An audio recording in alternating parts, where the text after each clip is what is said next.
of the creator of the heavens and the earth, giving you and I some details. And he revealed this to his servant, his illiterate servant, born in the desert 1424 years ago. And then he says that he created us from dust, dirt, a substance from the earth, mixed with water. In one place he calls it nutfa.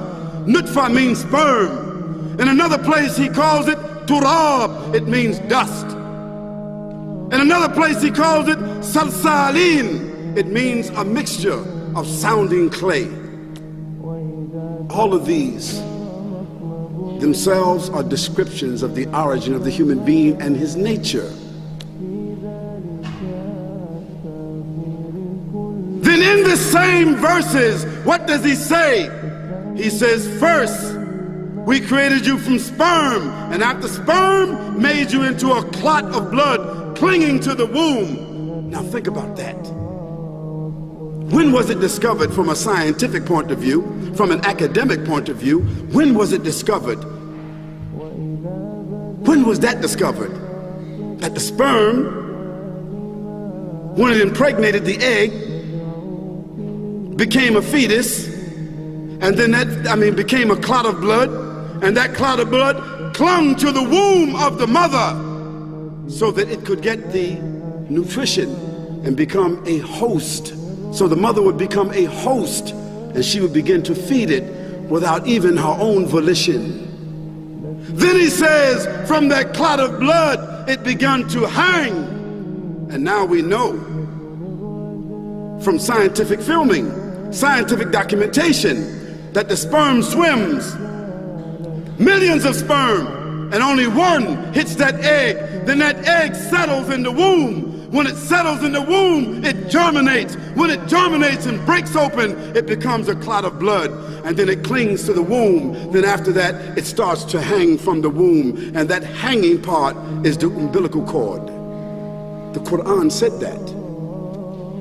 Then he says, from that hanging clot, then we make into it a fetus. Now we know that 9 weeks into pregnancy, the fetus is there.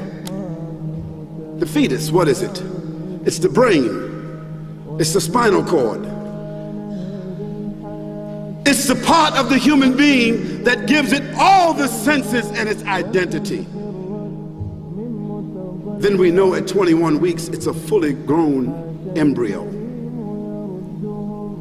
with the heart pumping, with the lungs breathing, with the eyes fully formed, with the hands and the fingers and the toes, and the kidneys functioning, fully formed at 21 weeks, at 12 weeks, 12 weeks, fully formed. Then he says, then we clothe that fetus with skin. Go to the scientific manuals and see what this process has been discovered, if it is not accurate. And then he says, after that we clothe it. Then after that we bring it forward as another creature. So it comes forward as a child. Because as a child, now it has its own personality. It is given its own spirit. It is given its own designation. It comes forward. It is named a child, a human with its own name and identity. This is what the Quran says. 1424 years ago, our beginning. Then he says, after some time, you will die. A fact. No, maybe, not some of you, not the poorest of you, not the weakest of you, but all of you will come through this process, and then you will die.